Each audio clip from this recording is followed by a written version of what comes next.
पंडित जी को कामधुक पंचन सभी को सादर जय। सादर जय जिनेन्द्र, सादर जय जिनेन्द्र, सादर जय जिनेन्द्र। शुभ आशीर्वाद, शुभ आशीर्वाद, शुभ आशीर्वाद।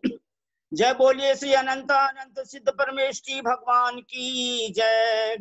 जय श्री ओम नमः सिद्धेभ्य, जय श्री ओम नमः सिद्धेभ्य, जय श्री ओम नमः सिद्धेभ्य। नमो अरहंताणम, नमो सिद्धाणम, नमो आयिरियाणम, नमो उवज्जायाणम, नमो लोये सव्वसाहूणम। छे ज्ञान सागर गुरु मम प्राण प्यारे, छे पूज्य साधु गण से बुध मुख्य न्यारे। शास्त्रानुसार चलते मुझको चलाते, बंधु उन्हें विनय से सिर को झुकाते। सभी भाई बहन हाथ जोड़े, सिर झुकाएं मंगलाचरण तक। वंदितो सब सिद्धे ध्रुवम चल मनोभ मंगदिम पत्ते, वोच्छामि समय पाहुड मिणमोसुद केवली भणिदम। नमः समय साराय स्वानुभूत्या चकासते, चित् स्वभावाय भावाय सर्वभावान्तरच्छिदे। अनंत धर्मणस्तत्त्वं पश्यन्ति प्रत्यगात्मनः, अनेकान्तमयी मूर्तिर्नित्यमेव प्रकाशताम्। वीतरागं जिनं नत्वा ज्ञानानन्दैक संपदम्, वक्षे समय सारस्य वृत्तिं तात्पर्य संगिकाम्। समय सार अधिकार को सेतु तुल्य उरधार, हो पाते हैं भव्य जन भववारिधि से पार। गाथा नंबर 136, पेज नंबर 134। समय सार जी। नाणमया भावावो, नाणमवो चेव जायते भावो, जम्मा तम्मा नाणिस्स सब्बे भावादुणाणमया। अन्नाणमया भावा, अन्नाणो चेव जायते भावो, तम्मा सब्बे भावा अन्नाणमया अनाणिस्स। 138-39 का भी उच्चारण किया जा रहा है।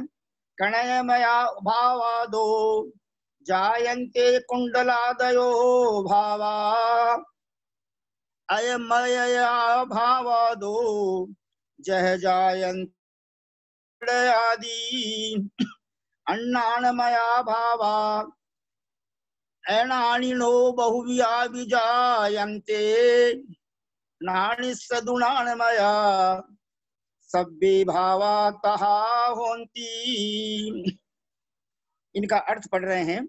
136 137 गाथा का अर्थ जो है, ज्ञानी जीव के सभी भाव ज्ञानमय ही होते हैं, क्योंकि ज्ञानमय भाव से ज्ञानमय भाव ही उत्पन्न होता है। कितना सुंदर उदाहरण दिया। ज्ञानमय भाव से ज्ञानमय भाव ही उत्पन्न होता है। उदाहरण याद आ गया जो ब्रह्मचारी जी महाराज श्री केसी जैन साहब ने दिया था कि यशोधर मुनिराज ने राजा श्रेणी को, चेलना रानी को, दोनों को धर्म वृद्धि रस्तु शुभ आशीर्वाद दिया, क्योंकि उनके पास क्रोध था ही नहीं। इसी प्रकार ज्ञानी के अज्ञान रहता ही नहीं, इसलिए उनके ज्ञानमय भाव ही होते हैं। जहाँ मोह कर्म नहीं रहा, ज्ञानावरण दर्शनावरण, ज्ञानावरणीय दर्शनावरणीय अंतराय सब चले गए, वहां ज्ञानमय भाव ही होते हैं। सच्चे ज्ञानी केवल ज्ञानावरण के क्षय की अपेक्षा, चार घात्या कर्मों के क्षय की अपेक्षा 13वें गुण स्थान में अरिहंत परमेष्ठी सयोग केवली जिन भगवान होते हैं, जो 898502 8,98,502 13वें गुण स्थान में केवल ज्ञानी होते हैं। इसी प्रकार अज्ञानमय भाव से अज्ञानमय भाव ही उत्पन्न होता है। अतः ज्ञानी जीव के सभी भाव ज्ञानमय होते हैं। अब हमको धीरे धीरे ज्ञानी बनने की कोशिश करना चाहिए। गाथा नंबर 1139 का हिंदी अर्थ है, जैसे सोने की सिल्ली से कुंडल आदि आभूषण बनते हैं और लोहे के टुकड़े से कड़ा आदि बनता है, उसी प्रकार अज्ञानी जीव के अज्ञानमय भाव से अनेक प्रकार के अज्ञान भाव होते हैं, किंतु ज्ञानी जीव के सभी भाव ज्ञानमय होते हैं। उनका उदाहरण दिया था, इसलिए 4 गाथाएं पढ़ी गई है। अब वो हमारे जैसे ब्रह्मचारी जी महाराज की, आदरणीय ब्रह्मचारी भैया जी साहब की कृपा मेहरबानी होगी, वैसा हमको समझाने की कृपा करेंगे। और एक विशेष सूचना दे रहा हूँ, बहुत अच्छा लगा कल कुसुम बहन जी छाबड़ा कोलकाता निवासी ने जो ध्यान का अभ्यास कराया, बहुत अच्छा लगा। इसलिए यदि सभी भाई बहनों की इच्छा हो और आदरणीय ब्रह्मचारी जी भैया जी की आज्ञा हो, तो प्रत्येक अष्टमी और प्रत्येक चतुर्दशी और अमावस्या और पूर्णिमा के दिन, इन 6 दिनों में कल्याण मंदिर स्तोत्र के 4 की जगह 2 श्लोक पढ़ेंगे और 20 मिनट का 15 मिनट का आप ध्यान करा सकते हैं 6 दिन। क्योंकि अष्टमी के दिन ध्यान करने का मतलब है 8 कर्मों का अक्षय प्राप्त होकर के 8 गुणों को प्राप्त करना है। तो उसके लिए क्या 14वां गुण स्थान चाहिए? 14वां गुण स्थान चतुर्दशी के दिन मिल जाता है अपने को, फिर क्या सिद्धिशिला मिल जाती है अमावस और पूनम के दिन। इस प्रकार इन दिनों का, इन पर्वों का उत्कृष्ट उपयोग हो सकता है। आदरणीय कुसुम बहन जी छाबड़ा साहब को बहुत बहुत धन्यवाद, साधुवाद। और जैसा कि मेरे को जानकारी मिली है, डॉक्टर आनंद प्रकाश जी शास्त्री प्रतिष्ठाचार्य कलकत्ता वालों के साथ में मिलकर के इन्होंने कलकत्ता के प्राय सभी दिगंबर जैन मंदिर जी के शास्त्र भंडारों को व्यवस्थित किया है। उनकी निर्वाणी श्रुत सेवा के लिए मैं उनकी बहुत बहुत अनुमोदना करता हूँ, बहुत बहुत प्रशंसा करता हूँ। अब आदरणीय सोनू जैन जी सीए विनम्र प्रार्थना है कि इन 4 गाथाओं का हिंदी पद्यानुवाद पढ़ने की कृपा करें। लो ज्ञान से उदित ज्ञान नितांत होता है, साधु बीज सम ही फल चूंकि होता। तो भी तेरा मुनि जो कुछ ध्यान ध्याता, वो सर्व ज्ञानमय ही विधि को मिटाता। उत्पन्न मात्र भ्रम से भ्रम भाव होता, औचित्य कारण समावस कार्य होता। अज्ञानी जीव मन में कुछ भी विचारे, अज्ञान से भरित भाव नितांत पाले। लो स्वर्ग के मुकुट कुंडल ही बनेंगे, अच्छे किसे नहीं लगे मन को हरेंगे। विज्ञानी के विमल भाव रहे रहेंगे, वे पूर्व के सकल कर्म हरे हरेंगे। लो मय आयुध का विदाता, देखो जिन्हें भय से मन कांप जाता। में तरल राग तरंग माला, देती उसे दुख पिला कर पाप हाला। बहुत सुंदर सोनू बहन जी, आपने 100 उच्चारण किया है हिंदी शब्दों का, इसके लिए आपको बहुत बहुत धन्यवाद। यदि हमको आदरणीय ब्रह्मचारी जी भैया जी से आपकी आज्ञा मिल जाती है तो इस अष्टमी के दिन रही है, उसके दिन सम्मेद शिखर जी की यात्रा कराने की कृपा करें प्लीज। अब सभी भाई बहन हाथ जोड़ने की कृपा कीजिए, थोड़ा सिर झुकाइए। भैया जी नहीं है क्लास में। क्या बोले? भैया जी क्लास में ज्वाइन नहीं किए अभी तक। तो फिर आप सभी हाथ जोड़िए और सिर झुकाइए। हम परम आदरणीय ललिता बहन जी साहब से विनम्र प्रार्थना करते हैं कि इन 4 गाथाओं के बारे में जो इनका भावार्थ है आप हमको समझाने की कृपा करें। आदरणीय ललिता बहन जी साहब, सादर प्रणाम, सादर पावड़ोक, सादर चरण स्पर्श सभी की तरफ से। प्रणाम पंडित जी साहब, सबको यथा योगी जय जिनेंद्र। पंडित जी साहब मेरे पास प्रॉपर सामग्री नहीं है, मैं क्या बोलूं।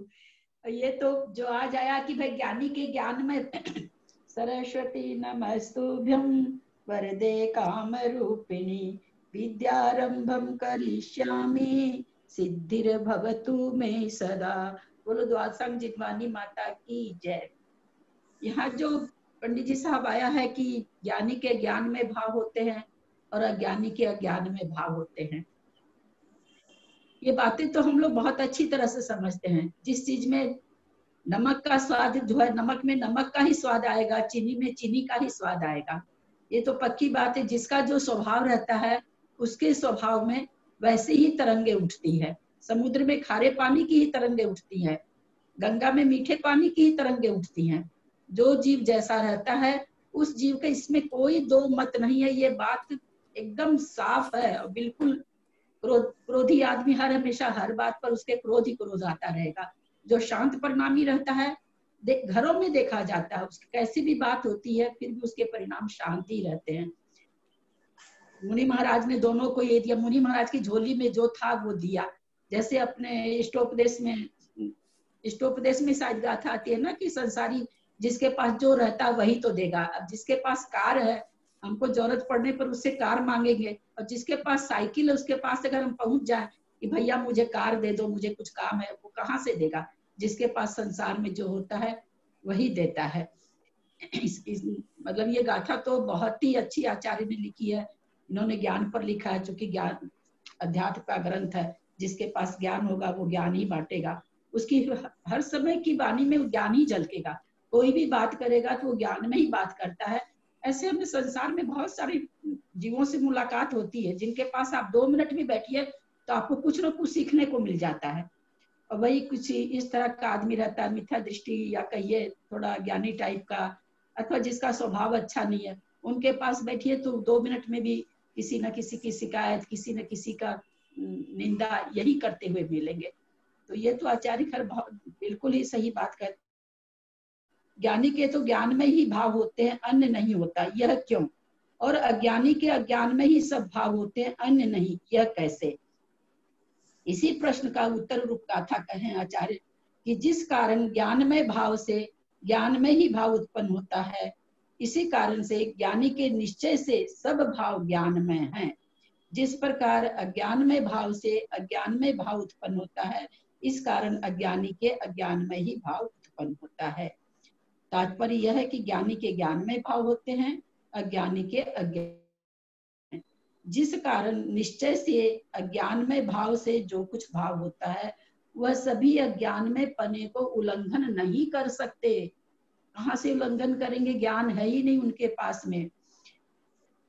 उल्लंघन नहीं करता हुआ अज्ञान में ही होता है, इसलिए अज्ञानी के सभी भाव अज्ञान में हैं।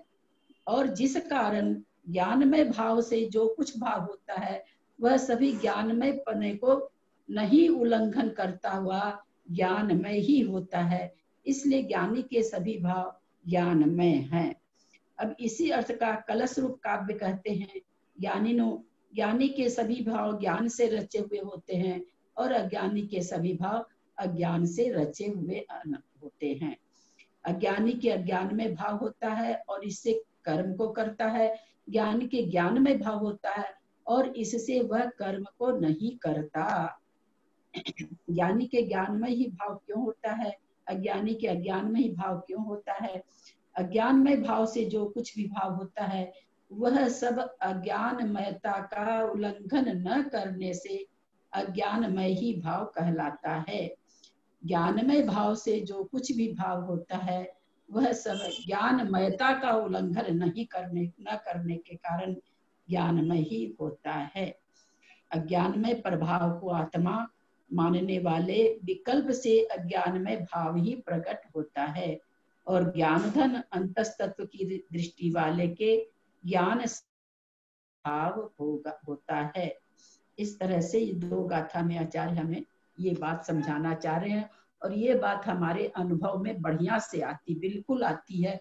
कुछ बातें तो बिल्कुल अपने, हालांकि ये ग्रंथ तो बहुत ऊंचा है, बहुत ऊंचे मुनि महाराजों के लिए है, लेकिन चूंकि मुनि महाराज हम में से ही बनते हैं, इसलिए कुछ गाथाएं तो ऐसे लगती कि महाराज हम लोगों को ही कुंद कुंद आचार्य हम लोग को ही दृष्टि में लेकर लिखे हैं, जैसे हम बिल्कुल हमारे स्तर पर समझाने के लिए लिखे हैं। ये बातें तो हम खूब अच्छी तरह समझ पाते हैं, क्या ऐसा ही होता है। और पंडित जी साहब आप विवेचन करें। बहुत सुंदर, बहुत सुंदर। हम आपकी भैया जी बहुत प्रशंसा करते हैं कि आप हमेशा अभीक्ष्ण ज्ञानोपयोगी हैं और बहुत से भव्य जीवात्माओं को आपके द्वारा दी हुई शिक्षा से लाभ मिल रहा है। आदरणीय सोनू बहन जी साहब, भैया जी पधार गए। आ गए पंडित जी। सभी भाई बहन हाथ जोड़े, सिर झुकाएं। हम सभी हमारे आदरणीय भैया जी साहब ब्रह्मचारी जी महाराज श्री केसी जैन साहब से विनम्र वंदना प्रार्थना भाई करते साहब, हैं, वंदना भाई साहब, वंदना भाई साहब। सादर पावड़ हो, सादर प्रणाम, सादर वंदना निवेदन करके कि आप हमें समय सार जी की गाथाओं का भावार्थ समझाने की कृपा करें। प्लीज सभी भाई बहन हाथ जोड़े रहिए, सिर झुकाइए। ये जिनवाणी का विनय है। आशीर्वाद के लिए हाथ जोड़िए, सिर झुकाइए।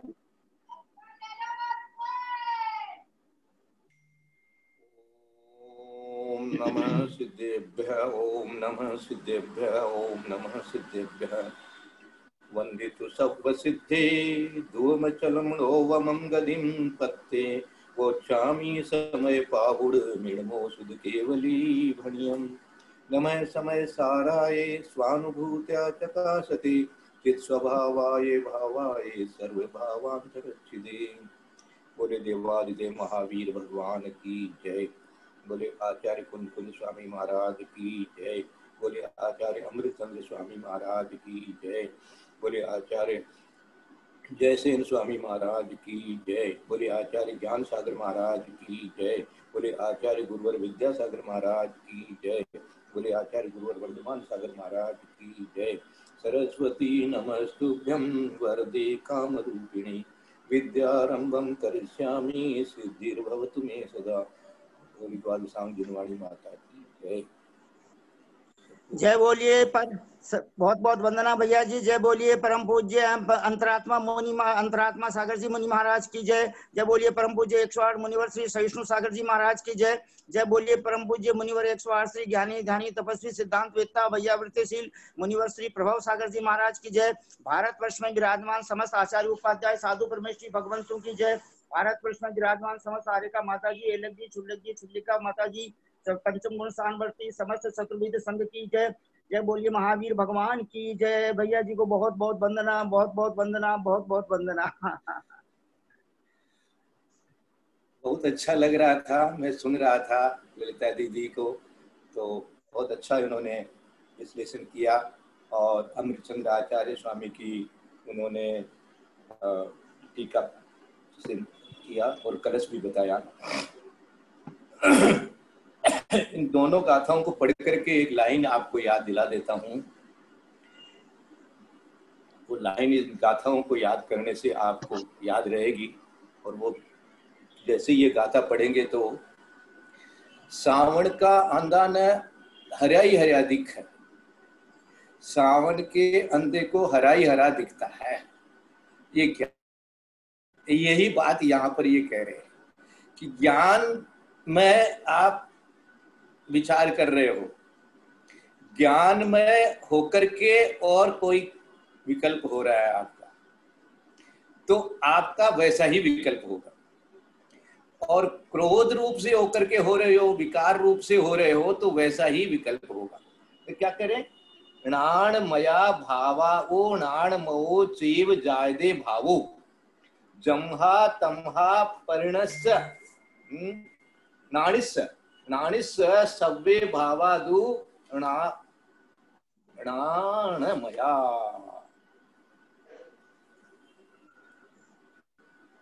जम्हा शब्द जहां भी है तो उसको क्यों की लगा लेना है ना, क्यों की। तम्हा मानी इसलिए, जम्हा मानी क्यों, किस लिए। जम्हा क्योंकि नाणमया भावादो, ज्ञानमय भाव से नाणमवो, ज्ञानमय ही भावो, भाव जायदे उत्पन्न होता है। ज्ञानमय भाव से ज्ञान ही उत्पन्न होता है, ज्ञानमय भाव ही भाव उत्पन्न होता है, ज्ञानमय भाव से ज्ञानमय भाव ही उत्पन्न होता है, ज्ञानमय भाव से ज्ञानमय ही भाव उत्पन्न होता है। जहां जैसा ज्ञानमय है तो वैसा ही ज्ञानमय, देखो अपन ने क्या ज्ञान किया है, ज्ञान ये किया है कि मैं शुद्ध आत्मा हूं। अब मैं शुद्ध आत्मा हूं, शुद्ध आत्मा हूं, शुद्ध आत्म रूप से अपने आप को अनुभव कर रहा हूं। क्या सामायिक कर रहे हो और शांत होकर के बैठ गए और ऐसा चिंतन आपने शुरू कर लिया। अब और चिंतन गहरा हो गया। अब गहरा हो गया, उस समय आपके शरीर पर कोई मच्छर बैठा या कुछ और हुआ, उसका विकल्प आते हुए भी आपके मन में ये भाव जैसे ही चल रहा है कि मैं तो ज्ञानमय आत्मा मात्र हूं, मेरे को कोई काट नहीं सकता। ऐसा मैं आपको एक रिपीट ही समझ लीजिए, रिपीट ही कह रहा हूं, हो सकता है आपने भी मेरे से मुझसे पहले सुना होगा, फिर भी इसको सुनिए। आज आचार्य श्री 1983 में जब कलकत्ता आए थे, तो जिस दिन प्रवेश होना था कलकत्ता में, उसके एक दिन पहली रात्रि में बाली मंदिर में उनका विश्राम था। तो और सुबह आना था, तो मैं सुबह ही 4 बजे ही पहुंच गया। 3, साढ़े 3, 4 नवंबर का महीना था। तो पहुंच करके वहां देखते हैं बाली में आचार्य श्री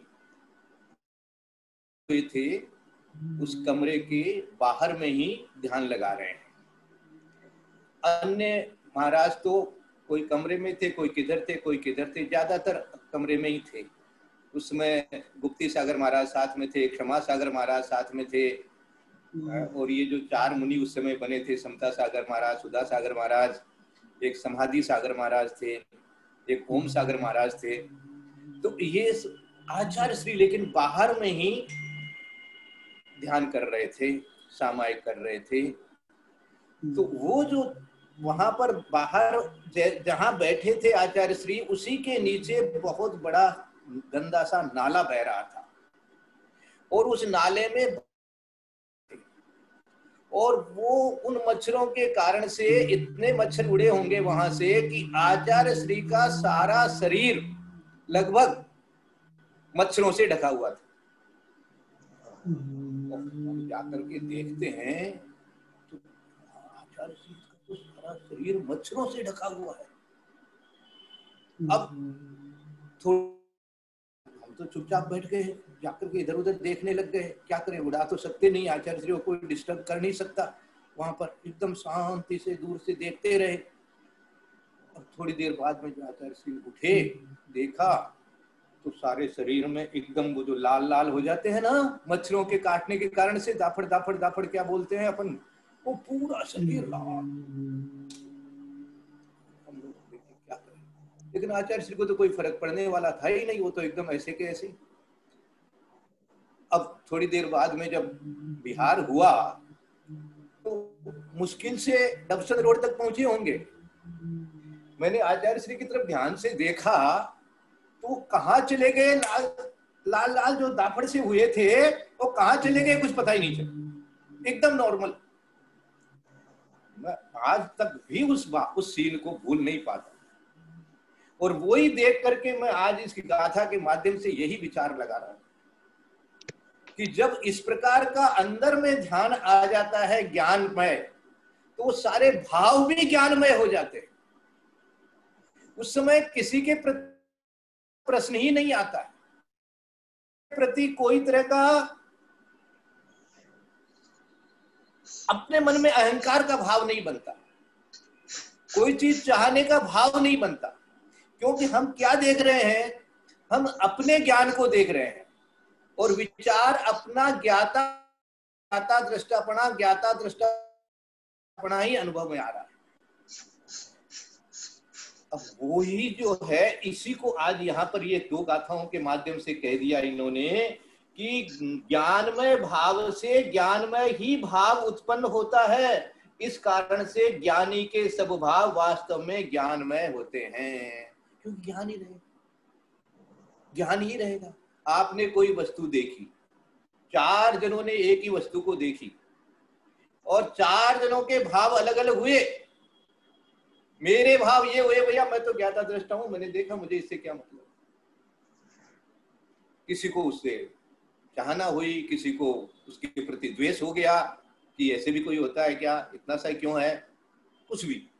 लेकिन जिसने ज्ञाता दृष्टापना अपने अंदर भाव बना रखा है, वो सब चीज के लिए ऐसा ही भाव बनाता है, ऐसा ही भाव बनाता है। इसलिए कह दिया इन्होंने कि ज्ञानी के ज्ञानमय भाव ही होता है। और यमा तम्मा नाणी से सव्य भावा दू प्राणमया, सब भाव उसके ज्ञान में ही होते हैं, क्योंकि ज्ञान में ही रह रहा है ना वो। तो भाव तो ज्ञान, आलंबन किसका लिया, देखो इसको हम आलंबन कहेंगे अपनी भूमिका में, हम इसको आलंबन कहते हैं कि हमने आलंबन किसका ले रखा है, हमने शुद्ध आत्मा का आलंबन लेकर के चिंतन किया हुआ है। तो शुद्ध आत्मा के आलंबन से जो चिंतन बनता है तो शुद्ध रूप से बनता है, इसीलिए विकार नहीं होता है, इसलिए वो ज्ञान में ही भाव कहलाता है। फिर दिया नीचे, अन्नाणमया भावा अन्नाणो जाय दे भावो तमहा सव्वे भावा अन्नाण स।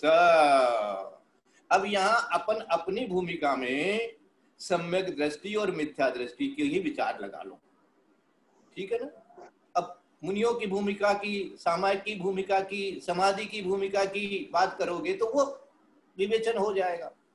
अभी अपन अपने सम्यक दर्शन और मिथ्या दर्शन के ही भावों को आप विचार लगा लो कि अज्ञानी, यदि मिथ्या दृष्टि को आप अज्ञानी कहते हैं, बहिरात्मा को अज्ञानी कह रहे हैं, और सम्यक दृष्टि को जिस अपेक्षा से ज्ञानी कहना चाहते हैं उस अपेक्षा से ज्ञानी यदि कहते हैं, क्योंकि उसको ज्ञान सच्चा हो गया, उसका ज्ञान सम्यक हो गया, वो सम्यक ज्ञानी है, उस सम्यक ज्ञानी को यहाँ ज्ञानी कहे अपन, तो सोचो उसका प्रत्येक वस्तु जो देखा है उसका क्या उस पे ऊपर में विचार आएगा।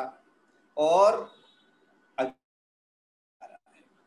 ये हम अपने परिणामों खोजना आरंभ करें और खोज करके देखें कि अपने अंदर में सम्यक दर्शन कितना दृढ़ है, कितना पुष्ट है, कितनी शिथिलता है, कितना क्षयोपशमिक सम्यक दर्शन होने के कारण से छूट रहा है। ये चीज अपन अपने अनुभव से इस तरह से निकाल सकते हैं। इसलिए दूसरी गाथा में इन्होंने स्पष्ट कर दिया क्या, और चूंकि अन्नाणमया भावा, अज्ञानमय भाव से अज्ञानमय ही भाव उत्पन्न होता है, इस कारण अज्ञानी के सब भाव अज्ञानमय होते हैं, अन्नाणमया होते हैं। जब तक मिथ्यात्व का उदय होता है, मिथ्या दर्शन का उदय होता है, मिथ्यात्व प्रकृति का उदय होता है, तो मिथ्यात्व भाव ही कहलाते हैं। और नवीन मिथ्यात्व भाव, मिथ्यात्व बंद होने जैसे भाव होंगे, याद रखना। नियम से उसकी कसाय अनंतानुबंधी होएगी होएगी, उसको अनंतानुबंधी का उदय हमेशा रहेगा, जिसके मिथ्यात्व है साथ में, तो उसके भाव भी मिथ्यात्व बंद कराने वाले ही होंगे, ये नियम है। और जिसके मिथ्यात्व प्रकृति का उदय नहीं होगा, उसके मिथ्यात्व बंद कराने वाले भाव नहीं हो सकते। देखो कितना बढ़िया क्लियर कट बात है ये। तो मिथ्यात्व बंद कराने वाले भाव नहीं हो है कि वो उसको ज्ञान की दृष्टि से देख रहा है, सम्यक ज्ञान पूर्वक विचार कर रहा है, तो सम्यक ज्ञान पूर्वक उसका चिंतन चल रहा है, विचार चल रहा है, परिणमन चल रहा है, भाव चल रहे हैं। तो यहाँ भाई उसका ज्ञान का ज्ञानी जैसा भाव होगा, ज्ञानमय भाव होगा, और अज्ञानी का अज्ञान होगा। उसको उसके अंदर में राग द्वेष ही समझ में आएगा है? अब मान लीजिए कोई कारीगर आया मंदिर में, अब वो तो क्या देखेगा, वो तो यही देखेगा यहाँ पर ये चीज ठीक नहीं बनी है, ये ठीक बना है, ये बना है, वो बना है, वो उसी प्रकार का भाव आएगा। प्रतिमा का ही निरीक्षण करने वाले होते हैं, तो वो प्रतिमा में भी देखेंगे कि ये इस प्रतिमा में ऐसा है, ऐसा है, ऐसा है, ऐसा है। लेकिन जिनको वीतरागता ही देखनी है वहां तो वीतरागता दिखेगी। तो यही ज्ञानी का हर चीज के अंदर में, हर सोच में। आप देखो, एक और उदाहरण ले लो। आचार्य श्री से आप कोई भी चर्चा करो, कोई भी बात आवे, मैं बार बार आचार्य श्री का उदाहरण इसलिए देता हूं कि मैंने उनको बहुत अंदर से इस तरह की चीजें उनके साथ में रह करके सीखी है, देखी है, और अन्य आचार्यों के पास भी देखा है, अन्य महाराज का भी देखा है। लेकिन मुझे आचार्य श्री का जो है कहने का भाव आ जाता है। कोई भी बात होती है तो उसको वो तुरंत आध्यात्मिक दृष्टि से परिवर्तन कर देते हैं। क्यों? क्योंकि अंदर में वैसा ही सोच चल रहा है, हर चीज की और दृष्टिकोण वैसा ही बना हुआ है उनका। ये दृष्टिकोण कैसा क्यों बना? ये सम्यक ज्ञान के कारण से बना। तो यहाँ इसी के लिए कह दें यहाँ पर कि सम्यक ज्ञान जब होता है तो वो ज्ञानी के ज्ञानमय भाव रहते हैं, उसके मिथ्यात्व नहीं बंधेगा, उसके अनंतानुबंधी भी नहीं। इस प्रकार का विच्छुद्धि हो चुकी है और व्रत लिया हुआ है तो उसके भावों की और विशेषता, और मुनि महाराज है तो उसके भावों की और विशेषता। इस प्रकार से जो जैसा ज्ञान में जितना लीन है, अब और इसको ऐसे विचार कर लो, जो जितना ज्ञान में लीन होगा उसको उतना ही, जिसको कहते हैं विशुद्धि, विशुद्धि, उस प्रकार से वो ज्ञानमय रहेगा। और जिसके अज्ञान ही है, कसाय ही है, चारों चौकड़ी रहती है उसके, तो उसके नियम से मिथ्यात्व बंधने रूप भाव हुए। मिथ्यात्व बंधने रूप भाव कैसे होते हैं?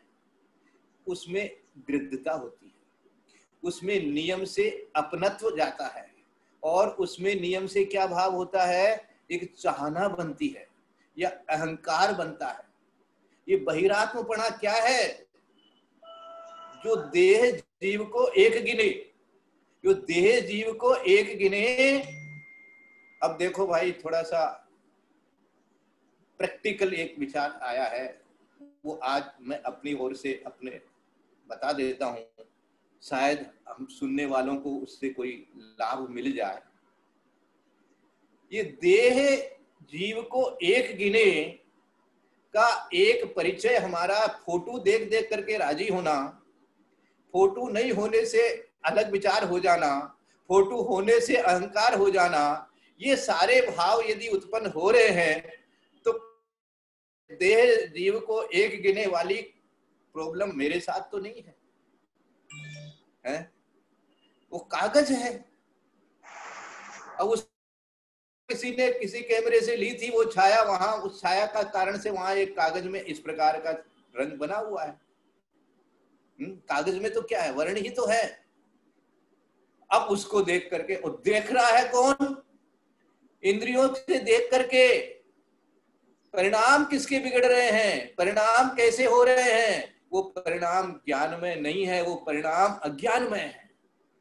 इसलिए अज्ञानी का भाव अज्ञानमय होता है और ज्ञानी का भाव ज्ञानमय होता है।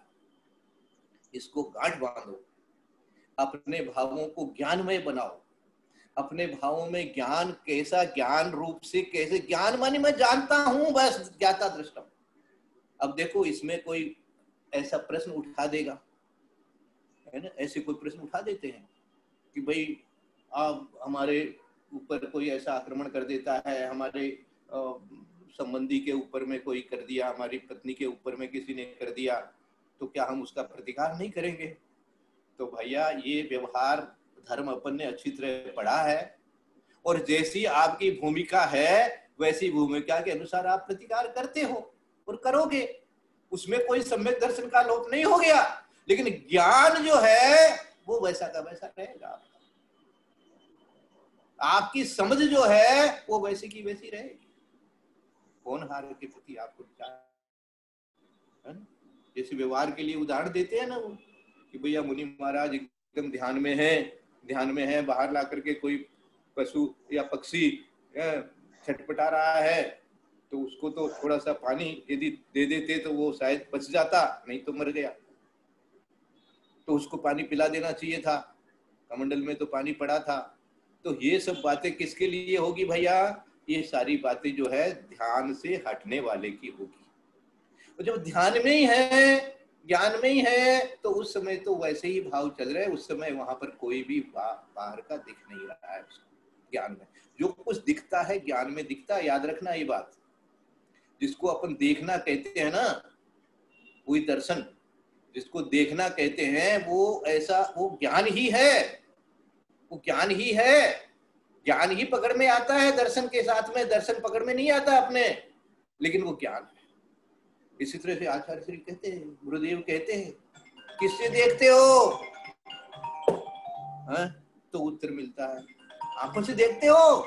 नहीं नहीं महाराज, आंखों से नहीं, ज्ञान से देखते हैं। तो जो ज्ञान से ज्ञानमय देखता है वो ज्ञानमय भाव होता है, और ज्ञान से नहीं देखता है तो अज्ञानमय भाव होता है। ये थोड़ी सी गाथा ये है। क्योंकि ज्ञानमय भाव से ज्ञानमय ही भाव उत्पन्न होता है, इस कारण ज्ञानी के सब भाव वास्तव में ज्ञानमय होते हैं। और चूंकि अज्ञानमय भाव से अज्ञानमय ही भाव उत्पन्न होते हैं, इस कारण अज्ञानी के सब भाव अज्ञानमय होते हैं। आपने भी बहुत अच्छा बताया था। ललिता जी को बहुत बहुत साधुवाद, बहुत बहुत आशीर्वाद, और आप सब लोगों को भी बहुत बहुत आशीर्वाद, बहुत बहुत साधुवाद। और चिंतन ऐसा बनाए रखिए, समय सार पढ़ने का पूरा पूरा लाभ उठाइए। देखो सुबह सुबह ये पंडित जी साहब ने हमारे ऊपर बहुत दया की है, बहुत कृपा करके, और सोनू जी को एकदम तैयार कर दिया है कि समय सार पढ़ना है अपने को। ये समय सार पढ़ करके, और ऐसे भाव जब तक नहीं बनेंगे, कल हम शाम को अन्यत्व भावना पढ़ रहे थे, अन्यत्व भावना का चिंतन कर रहे थे, करा रहे थे, तो उसमें यही कि जब तक ये भिन्नत्व ज्ञान में नहीं पड़ेगा, ये देह का और अपना भिन्नत्व ज्ञान में नहीं पड़ेगा, तब तक ज्ञान जो है हमारा सही नहीं माना जाएगा। वो ज्ञान नहीं माना जाएगा। वो ज्ञान होते हुए भी उसके पीछे अ लग जाएगा। वो अ लगा हुआ हमारा हटाना है अपने को। वो अ नहीं रहना चाहिए हमारे पास। हमारे पास ज्ञान है तो ज्ञान है, मति ज्ञान श्रुति ज्ञान है, वो पर्याय है, लेकिन ज्ञान पणा तो मेरा है ना। वो मेरा ज्ञान पणा, ज्ञान पणा उसको कहते हैं तत्व। जहां पणा लगता है उसको तत्व कहते हैं। तो वो जीव तत्व, वो उसमें अपनत्व रहना चाहिए। ऐसा भाव जब बनता है, चिंतन होता है, सामायिक होती है, तो दृढ़ता अपने आप आती है। चिंता करने की कोई बात ही नहीं, अभ्यास करने से अपने आप हो जाएगा। महावीर भगवान की जय, ब्रजनवाणी माता की जय। यदर्थ मात्रा पदवाक्यहीनम मया प्रमादादि किंचनोक्तम विदधातु देवी सरस्वती केवल बोधलब्धि। बोधि समाधि परिणाम शुद्धि स्वात्मोपलब्धि शिव शोक सिद्धि। चिंतामणि चिंतित वस्तु दाने स्वाम बंधमान नमस्तु देवी। या वाणी के ज्ञान ते सूझे लोकालोक, सो वाणी मस्तक नमो सदा दे दो। ये जनवाणी भारती तो जपो दिन रैन, जो तेरा शरणागत सो पावे सुखैन। देव भजो अरहंत को, गुरु से हो निर्ग्रंथ, दया धर्म पालु सदा यही मोक्ष का पंथ। बोले गुरुवर विद्यासागर महाराज की जय।